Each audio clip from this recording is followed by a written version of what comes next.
Hi. So it's day 4. As you can see, I'm watching my roommate's pug, Bum Cheese.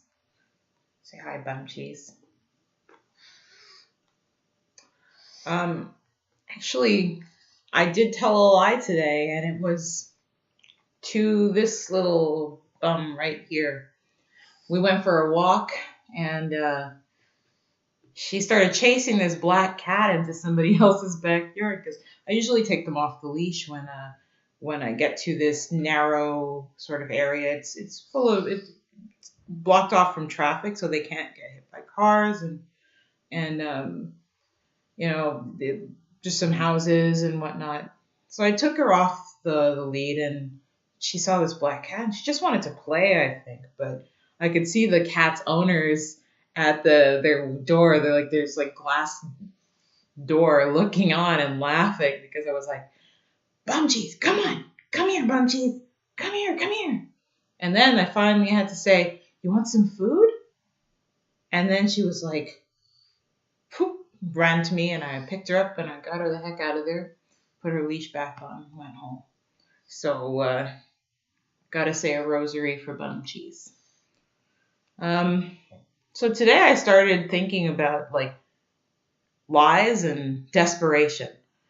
Because sometimes we get into situations that seem desperate, like you don't want your dog to eat someone's cat, or not that she would, like look at her face, I don't think she could do it. Or other situations that might require a lie out of desperation, and how necessary it might be to lie under those circumstances, and how difficult it's going to be to tell the truth regardless of the level of desperation in that moment. I also had a few people over for tattoos. It was 3 girls, all vegans, and only 2 of them were getting tattooed. One of them was talking about going to church, and it was a Unitarian church that she goes to. Apparently, it's a non-denominational thing where you can have Muslims and Jewish people and Christians of whatever denominations and Buddhists, whatever. They all just get together. And then they have this sort of social justice curriculum that they run through. And any social justice group that wants to have an event, they get to use the church for free. So I told her that I found it interesting. And we got into talking about Twitter and Colton Bushi and all of that, which I'm not going to offer an opinion on that because I have such little experience with that entire situation, and I don't know. But that led to talks about taxes, because in Canada, the First Nations and Native population, they don't pay tax. I mean, they have to do their taxes, but generally they don't pay tax. Go play with Winston. Go play with Winston. Yeah, so we started talking about taxes, and she was saying that because she lives in a certain borough of Montreal, that she pays more taxes than, let's say, another borough of Montreal. Like where I'm staying, I pay maybe 8% less taxes, and that their mayor or the person in charge in that area just keeps raising it because they know they can. And I made a comment. I said, "Gotta love socialism." And then she said, actually, I think socialism could work if I were in charge. And I mean, obviously I have unfavorable views of socialism. I guess it's not really obvious. It would be obvious to anyone who follows me on Twitter. And one of our bears famously says, socialism always ends in genocide and starvation, and it does. And I mean, I've been following what's happening in Venezuela, and I actually had a ride with an Uber driver that was from Venezuela, and he was talking about how there needs to be more awareness for what's happening there. Because, I mean, it blows my mind that it's not something that's being talked about. We're talking about wage gaps here. There, they have women who are trained engineers, scientists, doctors that are going to other countries, neighboring countries, and prostituting themselves just so that they can have enough to live. And and that nobody's saying anything about it in like the mainstream media. Like I've seen a couple of articles about rooters and stuff, but they're not talking about the reasons why these things happen. They're talking about the sort of surface issues. It's just like with the gun control argument. You know, a shooting happens, needs more gun control. And I feel like it's like a band-aid on a bullet wound. And I fully intend that I guess it's not a pun. It's just it is what it is.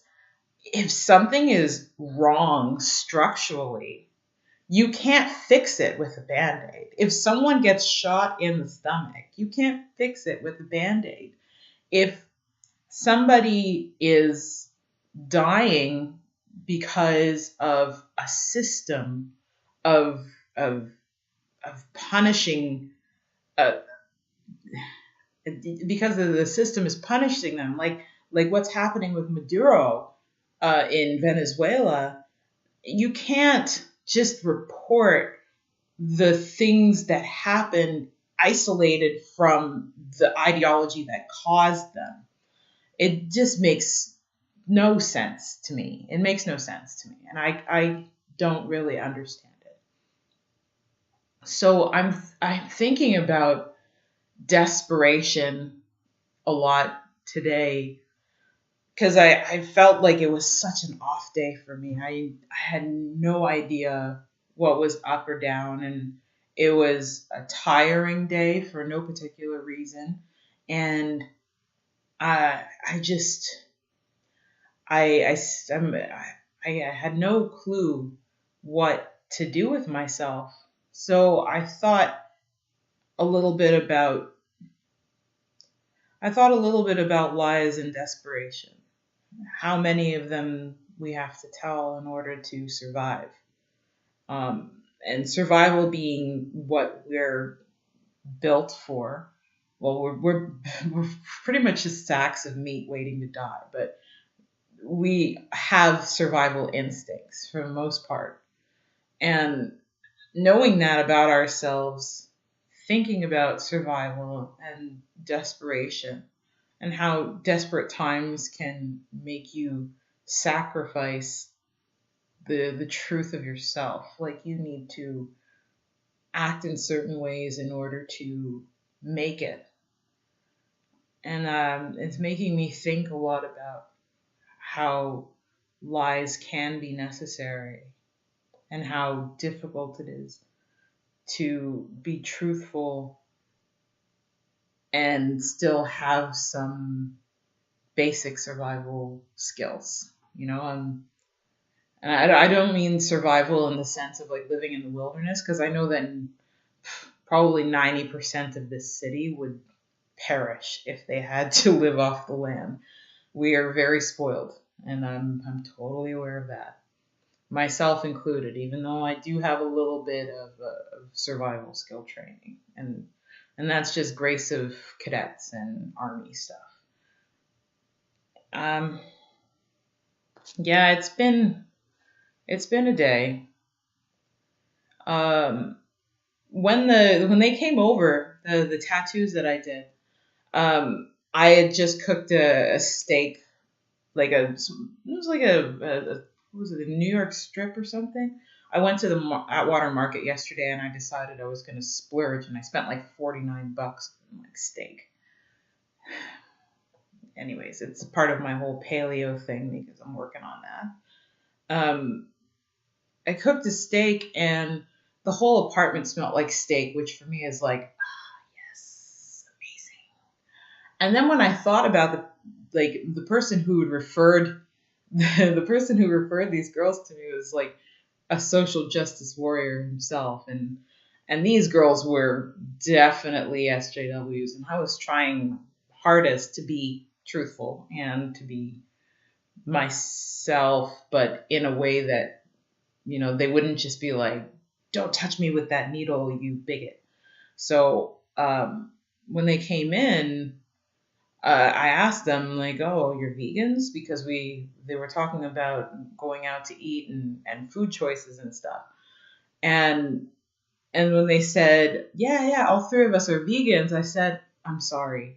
And they started laughing. They thought I meant that I'm sorry that they're vegans, and I honestly meant I'm sorry that the apartment smells like steak, because I did try to open the door to see if I could get the steak smell out, knowing that there was a possibility that these people could be vegetarians, and it's very common for people in the social justice world to be vegetarians. So after that, I think that we ended up getting into a few discussions about Lent, because one of the girl that goes to the Unitarian church, is giving up sugar for Lent, except for tonight because drinking. I'm not sure how that works. Maybe Unitarian Lent is a little more flexible. I couldn't tell you. I've never been to a Unitarian church, but after speaking to her, I'm kind of curious, and I might want to do a little experiment on a Sunday and go down and see what they're all about, because this social justice meets religion thing is it's curious. It's kind of curious. Anyway, that's basically it. I was thinking just desperation and lies. Oh, my roommate just got back. I'm gonna have the dogs going crazy. He's early. I guess that's a good note to end on. It's day 4 of 40 Days of Truth. Thanks for watching if you're watching. If you're not, then you're not. Cheers.